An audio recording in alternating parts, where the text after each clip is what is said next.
We'll be spending this time together this morning studying what I believe will rapidly be becoming an epidemic in this geographical area by way of predatory coercive activity. So sit tight, and we'll cover a little theological history to give you some context for this wave of new exorcism phenomena that I've been seeing primarily in our offices. And then projecting what this means for the future of clinical counter-cult work in our industry. Due to time constraints and the recording, I'm going to use the precision theological terms that are needed in this talk to help other clinicians like me who I know are watching and need them.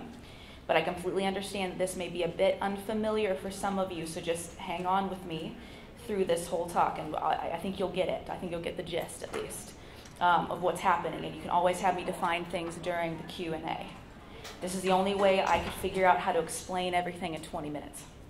I really worked to polish this talk so that portion of it was not too annoying, so just hang in there. If you do not already know me, my name is Anna, and I am a Christian apologist who specializes in cults and new religions for a global ministry called Ratio Christi, which means Reason of Christ. Our work simply answers questions interdenominationally about the scientific, philosophical, and historical reasons for following Jesus Christ. And we place formally trained apologists on university campuses across the globe. I'm headquartered at the University of Tennessee in Knoxville, squarely in the Smoky Mountains, where I also serve as theological director for a clinic called Integrated Wellness, where we take victims of coercive control in religious environments and provide them with a therapy free of charge. We are also partnered with a network of mentor clinicians across America, providing care to victims of religious abuse called Be Emboldened, where we aid those transitioning out of high control groups and back into the public sphere to navigate their experiences, find therapists, and begin disentangling their abusers' lives from the teachings of Jesus Christ. It should be no surprise then that this particular topic this morning is near and dear to my heart, as I'm on the front lines of it, dealing with it. And deal with it I do on a near daily basis. All you need to know about me really, though, is that my life's work headquarters at the intersection of clinical psychology and Christian theology. And so this morning is going to be a bit of a deep dive to that end. The resurgence of the cult of Simon Magus has found footing in the form of deliverance ministries across the country, but in particular the Appalachian mountain areas. These groups interweave pseudo-psychiatric treatments popular in previous eras, such as neuro-linguistic programming and augmented hypnotherapy work, with existing treatments for post-traumatic stress disorder, by practitioners claiming that such treatments are the exorcising of demonic presences in the lives of their parishioners.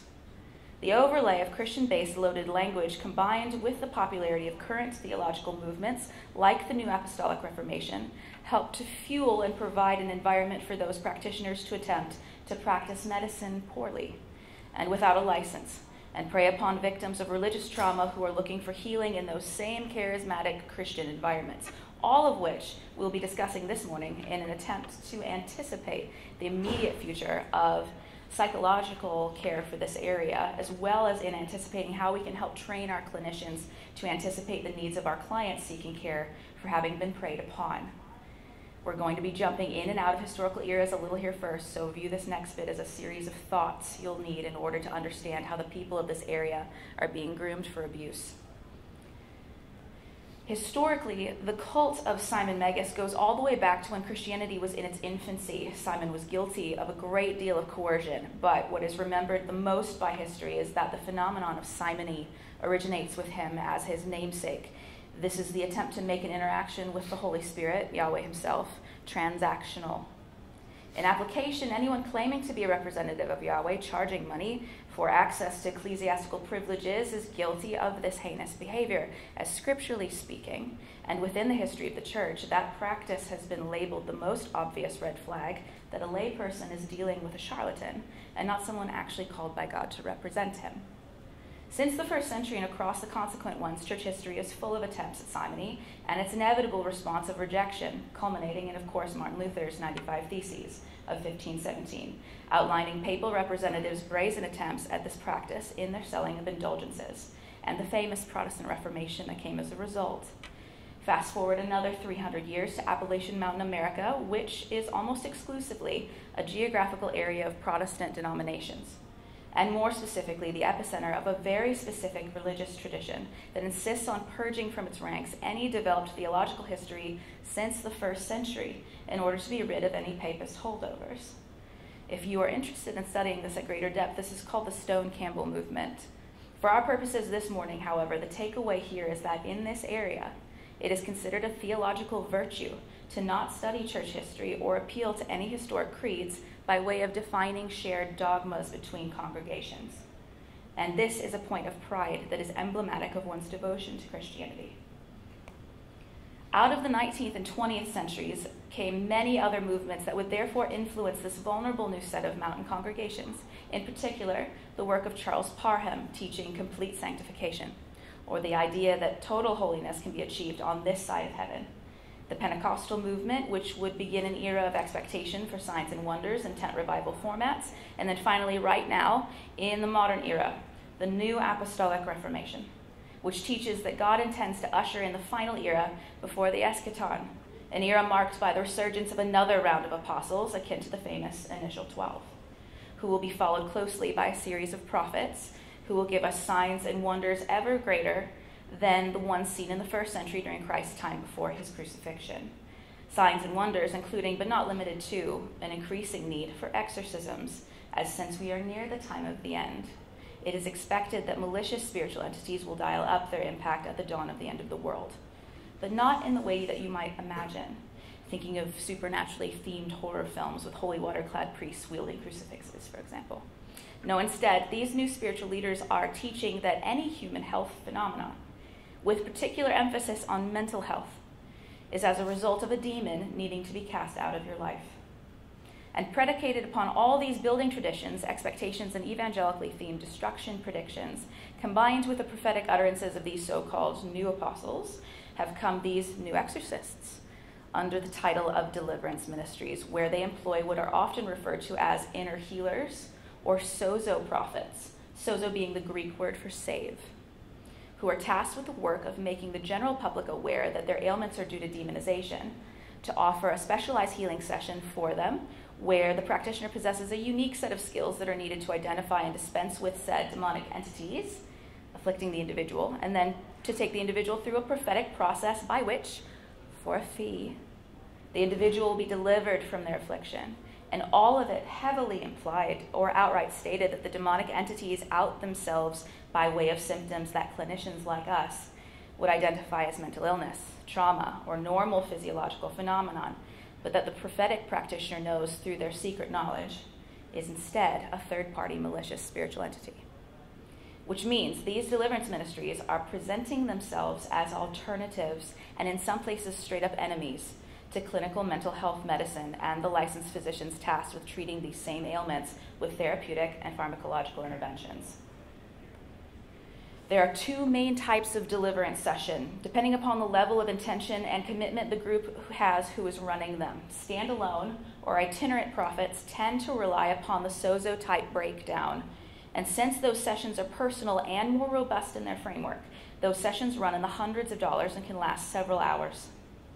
In this iteration, the practitioner has you sign a liability waiver that has you recognize that they are not clinicians, even though they are about to embark in what is functionally a Frankenstein monster of attempted inner child work combined with a slurry of pseudoscientific theories, like memory editing, for instance.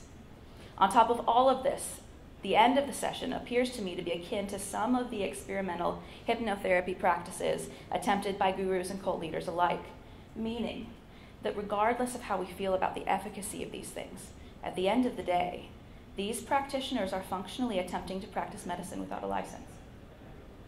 And their lack of ethical boundaries becomes self-evident quickly in the session. Sozo sessions are well documented, as the practitioners are utilizing a textbook written for the purposes of making Sozo-type inner healing sessions available to anyone willing to learn how to do one for further study. This is issued by Bethel Church in Redding, California. Once the Sozoee has signed away their rights to any recourse, should they experience a worsening of their symptoms after the session, and they've paid their fee, the Sozoee is tasked with reporting to the series of prophets stationed in the room who are there to guide them. These individuals take notes on the details of the session, and once they have been alerted to the symptoms or trauma they are here to deliver, the individual from, their job is to then identify which member of the Christian Godhead the individual is suffering from a poor relationship with. Meaning that for these prophets, every mental health issue correlates directly to the Sozoi's failed relationship with God. From there, you're asked to visualize the member of the Trinity they have identified. So, for example, if you're reliving a memory in which your father dismissed you as the least favorite child, then you would visualize the Father. If a friend betrayed you, you would visualize Christ. And if your mother beat you with a wooden spoon, you would visualize the Holy Spirit. Once you've conjured an image in your mind of that member of the specific person of the Godhead, the prophets either confirm or deny that that is them. And you proceed with being tasked to place yourself with the image you have just conjured back inside the memory of the event. At this point, any number of leading questions can be asked by the prophet to you. What are you seeing yourself doing? What is Yahweh doing? Do you think that Yahweh is trying to tell you, fill in the blank, whatever question the prophet wants to explore? You are expected to interact with God, and the underlying assumption is that this interaction with whatever thing you just conjured in your head is actually the member of the Trinity for real, and is going to give you insight about your life. And you are expected to spend several hours re-immersing in your trauma in this way. As the prophets come to their conclusions about what you've missed in your processing and how you are to blame for having believed whatever series of lies that has kept you traumatized up until this point, you're tasked to then confess your failure and repeat a series of prayers that are designed to release you from demonic grip and free you into a life free of trauma. You are prompted, however, that if this does not occur, it's likely that you will need another session or perhaps a more seriously devoted endeavor, which of course will cost you more money. Healing, from their perspective, is not their failure as prophets, but rather a result of the level of faith that you have, and therefore your ability to hold on to your healing. That's the phrase they use, and that's contingent upon you. For some of you, you're already aghast at the level of mental and emotional abuse the Sozoi has just experienced, but in case you're not, let's go over really quickly from a clinical perspective what these so-called prophets have just done to the brain of an already clinically traumatized person. Number one, these people have just asked you to revisit a trauma so bad that you're willing to pay money to these people to deal with it. That's a significant trauma. Revisiting trauma means that your body is going to pump you full of cortisol in anticipation of mental anguish. And cortisol is a neurotoxin. As your brain is bathing in a neurotoxin, these so-called healer prophets then ask you to mentally break the second of the 10 Commandments, while simultaneously insisting that all of this is a good thing, and for sure whatever shows up in your head is definitely Yahweh, and not simply a product of the human brain in a highly vulnerable and suggestible state. This means that by definition, what these prophet healers are telling the client is that no matter what happens, the experience carries the weight of God, and they are therefore doing existential work, whether the Sozoi signed up for that at the beginning or not. And by the end, there is zero counsel on how to dispense with the elevated cortisol levels, a cool-down period, aftercare, or coping strategies to get the client to the next session. They're expected to treat their trauma right then and there, and if it is not treated, that this is because the client is entirely at fault. This is horribly unethical, it's inaccurate, and astoundingly daft care of an individual who has come to them for mental health help. Number two, memory work is extremely complicated. Clinical therapists know this, which is why when you have to undergo post-traumatic stress therapies, it's extremely structured, and your therapist suddenly gets very quiet and simply listens. We don't understand how memory storage works fully yet, but what we do know is that when you recall a memory, you're not recalling the event itself. Rather, you're recalling the memory of the event. And every time after that, you are simply recalling the last time you talked about that memory of that event. This means that if someone inserts themselves into your experiencing this memory of a memory, the next time you recall this incident again, those questions or thoughts on the matter will also be recalled. And over time, and if the therapist is not inordinately controlled and careful, they can plant what are called false memories. Things you genuinely are not lying about remembering later, but that they put in your head that never actually happened. This is why therapists are trained to not use leading questions in sessions and to not wildly speculate. A Sozo or inner healing session is one giant leading question by design. They are going to let that image of whatever you conjured lead you around all sorts of places, and then they are going to tell you that that's God, and so you need to listen to him. This is playing mental games with the client and inserting yourself where you do not belong. Number three, and if the last two weren't bad enough, For me, this is the one that makes me the most upset. The entire Sozo framework is predicated on the assumption that whatever you experienced and the fallout afterward was your fault and can be boiled down to you just believing lies about yourself, that if you had strong enough faith with God, you wouldn't otherwise believe. This means that there is no room from their perspective for any chemical imbalances in the brain, physical brain damage, or complications due to comorbidities that explain these things. This means that there's no room for the idea that you actually are a victim of someone else's abuse. And it's at this point that I have to simply say outright that this is nonsense. This practice is in and of itself abusive. The intention of these so-called prophets may be because they themselves have been preyed upon by someone teaching these tactics, and therefore they believe that they are helping the person in front of them. But what is actually happening is that the Sozoe is walking away from them with the conclusion that whatever they experienced is at least partially their fault, and that if they are not able to hold on to their healing from what is now effectively causing their initial traumatized state to become increasingly more complex at best, and re-traumatizing them at worst, that they are to come back to have the entire sham repeated. And that is the more robust of these new exorcism practices. I say robust because there at least appears to have been an attempt to be therapeutic for that one. The least robust version is flat-out fraud. These begin by inviting the struggling individual into an environment of their own design. You will notice that they aren't casting demons out of random people at the grocery store during the day. This is important because they have designed their own environment to elicit a planned spontaneity and a priming of their audience. If they invite you to a deliverance night, then anyone who shows up is already primed for the expectation that any phenomenon they are about to witness or experience themselves is to be interpreted as demonic. From there, the priming becomes increasingly intense and deplorably vague. Unverifiable and unfalsifiable stories are told with the entire spectrum of human phenomenon being given as evidence for the expelling of demons from their midst. From there, they will move into an anticipating objections moment for anyone still skeptical, where they will explain that you need not concern yourself with any precision identification of these things. For example, when you study the history of exorcisms, there is always a clear distinction between possession cases and oppression cases. But in the case of these neo-exorcists, they will prime their audience with the knowledge that all people everywhere, regardless of belief, can simply be what is called demonized, which further muddies the water and makes everyone in the room, no matter their theological disposition, potential silent victims of these supernatural and invisible entities. By loading the language of cultural expectations of how exorcism works, these so-called apostles continue to plunge their listeners into muddier and muddier waters as they gear up for the climax of the experience, a large-scale casting out of demons in the room. At this point, the exorcist primes the audience yet again with another full-spectrum prompt that the sign that you are demonized is that when he starts chanting mantras, that you feel anything from anger to boredom, to skepticism, to laughter, and everything in between. If you feel anything, then you're invited to stand up, as only the truly courageous people will stand during this mantra chanting, as that is evidence that these brave souls are willing to fight the demons that have possessed them.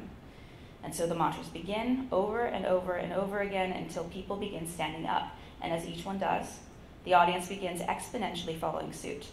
And it's here that the so-called apostle has manipulated three hardwired neural phenomena: the Ash paradigm, or social conformity, communal reinforcement, and the fact that when the brain encounters a setting in which peers can witness something they deem socially acceptable, that both their striatum and the medial prefrontal cortex lights up like fireworks, which makes the entire experience feel exponentially more cognitively and emotionally rewarding than it would have felt if you had done exactly the same thing in a room by yourself.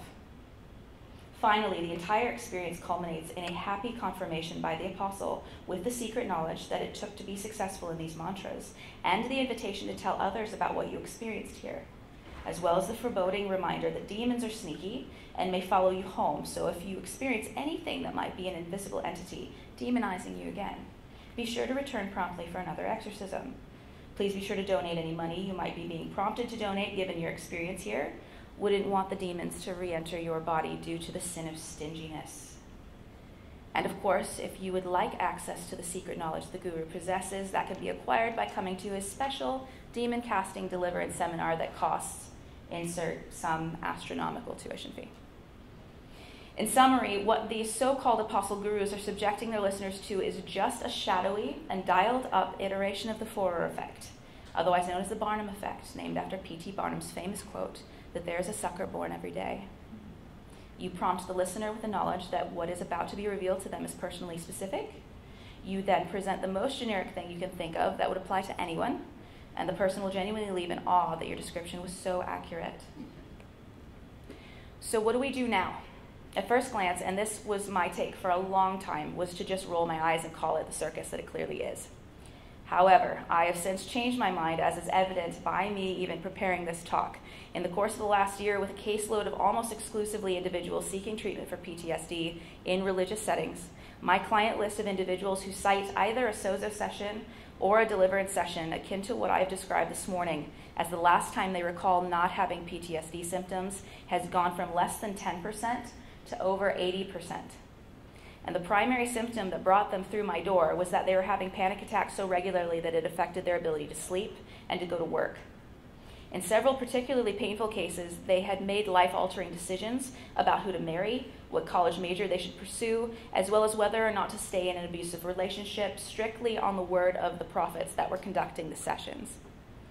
But in most cases, I was treating the fact that they couldn't recover from their inability to hold on to their healing or reliving their Sozo images nightly while they dreamt. In my most profound case, the client had developed agoraphobia. And so it is at this point that I will leave you with some tools that have worked really well for our clients caught up in these things. Firstly, the power of a New English Translation Bible with full translation notes. I brought one with me if you want to see it. It's a weird Bible, but it really is helpful. The vast majority of clients who are targeted in these sessions are precisely the types who fit into or were raised under the theological history that I gave you at the beginning of this talk. And this means that it doesn't really matter in the slightest what we clinicians think about the Old and New Testaments personally. What is powerful here is that our clients absolutely do fundamentally trust someone who refers to the scriptures as a point of healing power. Simply having a copy of this sitting in our offices for them to have access to has been astronomically effective for two reasons. That development of rapport that I just talked about, and because providing them with the full translation notes takes all the guesswork and that's just your interpretation versus the so-called apostles' interpretation, objections off the table. You needn't have any theological training to wield this effectively. Just ask them what verse they were told to meditate on and ask them to read it in context and with all the notes. I cannot stress how helpful that this has been for our clients. Half the time, their reaction is to be immediately appalled that they were lied to about what is there, grateful that you're not avoiding what they personally value highly, and in one fell swoop, you have humanized the guru and have emboldened the individual to take their spirituality into their own hands. Secondly, the knowledge to point out that what they experienced at the hands of these guru apostle prophets is simony. Their entire framework is predicated on the teaching that special access to a power that only the Holy Spirit, that's the third person of the Trinity, possesses, is accessible through payment. This is a practice that is clearly and fundamentally condemned for as long as Christianity has been around. It therefore does not matter in the slightest which denominational background your client has. It will apply, and in a welcome way, to their dogmatic tradition.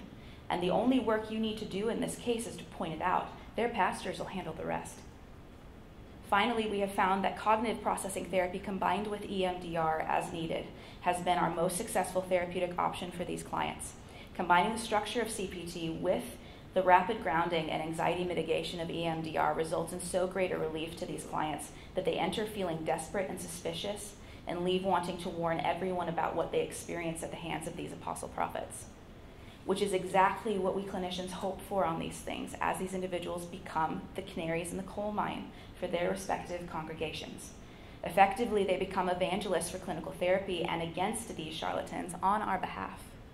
And this is extremely powerful in this area, as clinical mental health professionals might not normally have an access point at all to those suffering under the religious traditions of this area. And now we have bridge points into religious settings that would not have otherwise spoken to us or listened to our research. And now we do. And so on that happy note, I would like to open us up for a few minutes of Q&A before the next session begins. Thank you for the privilege of your attention on this topic. I really believe that if you haven't seen cases like this yet, that you will very, very shortly, and I hope that this talk aids you in healing those hurt by these things in your midst. Thank you.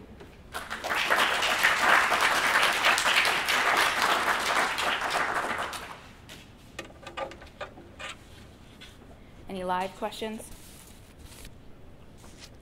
Yes? So are you developing any print version of this presentation? Yes, I'm hoping that the University of Salford will permit me to do this as my dissertation. We'll find out in a couple of months. So it's way in the future? Way in the future. It'd be September of 2024 would be when you would have access to reading it. So a less technical, lay-friendly, or introductory treatment of this in writing is not likely to appear in the intervening years? No, I don't think so. I'm the only one I know doing it. I could be wrong. So, but I will always advise. I advise clinicians all the time on this stuff, especially religious trauma cases, because that's my entire practice is only religious trauma and cultic situations. Yep. And my card is right outside the door. You'll see it, Anna Kitco. Just grab it. Okay. I'm just opening up my phone to make sure I don't miss the Hoogla questions, if there are any. Okay. Anybody else? Yes, ma'am. You said one of the ways recommended treatments is to have them go back to their path. You said parish, I think. Yes. But if they're already turned on to Sozo, then are they normally like swimming in unsafe waters to begin with? I mean, how do you direct them back to a place that's actually safe? Yes. So in my experience, and again, I'm limiting it to the Appalachian Mountain areas, so those denominations. The denominations don't have a framework for mental health at all, and so they're saying you're going to have to handle this. We can pray, but we don't know what else to do, and that's why these individuals are seeking out Sozo prophets that are traveling. And so yes, once they can go back to their parish and go, don't do that one, that's ideal. Yeah, if that makes sense. Yeah. Yep. Mental health care is very neglected among a lot of Protestant denominations, and particularly in the Stone Campbell movement, because it's feared. It's primarily feared. Okay. Thank you again. Thank you. Thank you.